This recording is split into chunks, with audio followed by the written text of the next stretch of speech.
Hello बच्चों, let's read this question and the question says Cl bond angles in PCl5 molecules are। तो बच्चों question में कहा गया है कि Cl बॉन्ड एंगल बताना है PCl5 मॉलिक्यूल में। तो बच्चों यहाँ पर की कंसेप्ट निकल कर आता है हमारा इस क्वेश्चन के लिए शेप ऑफ PCl5। तो बच्चों बात करें शेप PCl5 की, तो शेप का पता लगेगा पहले हमें जब हमें इसकी ज्योमेट्री पता हो। और ज्योमेट्री कैसे पता लगेगी? ज्योमेट्री पता करने के लिए हमें इसके हाइब्रिडाइजेशन का पता होना जरूरी है, तभी हाइब्रिडाइजेशन से हम ज्योमेट्री निकाल सकेंगे और ज्योमेट्री से शेप निकाल सकेंगे। ठीक है, तो हाइब्रिडाइजेशन निकालने का तरीका होता है स्टेरिक नंबर मेथड। इसमें क्या होता है, स्टेरिक नंबर का फॉर्मूला लगाते हैं जिसमें हम लिखते हैं फॉर्मूला में कि number of valence electron on central atom plus number of monovalent species या monovalent side atoms directly attached to central atom plus anionic charge minus cationic charge divided by 2। अब बात करें PCl5 की बच्चों, तो PCl5 में फॉस्फोरस के ऊपर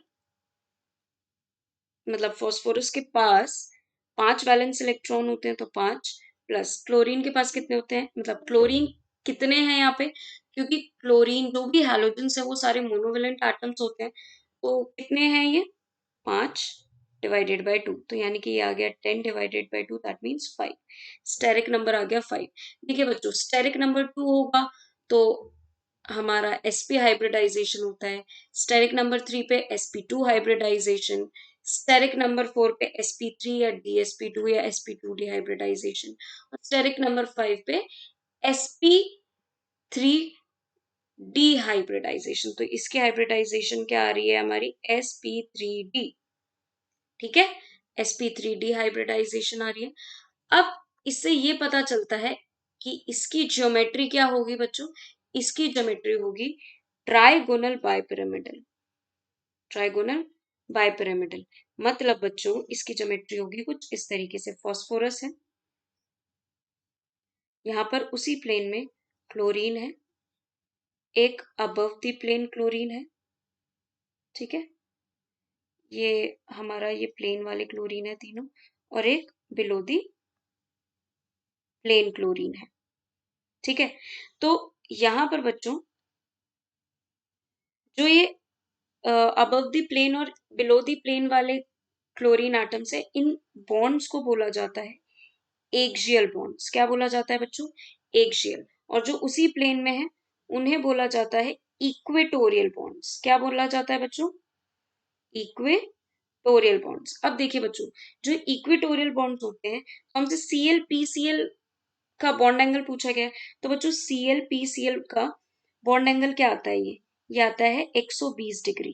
कहीं से भी देखिए 120 डिग्री ही दिखेगा। लेकिन ये जो एक उस प्लेन से बाहर क्लोरीन एटम है और प्लेन वाले क्लोरीन एटम को लिया जाए तो उनके बीच का एंगल जो निकल कर आता है, यानी कि अगर हम इसे कंसिडर करें तो ये आता है 90 डिग्री। सिमिलरली किसी को भी कंसिडर कर सकते हैं, ये प्लेन और ये वाला प्लेन, ये वाला, या एक्चुअल में 3D में देखेंगे तो ये प्लेन में है, ये अबव की प्लेन है, ये बिलो की प्लेन है, ये 90 डिग्री आएंगे। तो यहाँ पर दो टाइप के बॉन्ड एंगल्स हमें देखने को मिलता है, 120 degree and 90 degree. So our correct option will be option A. I hope all of you understood very well. Thank you and best of luck.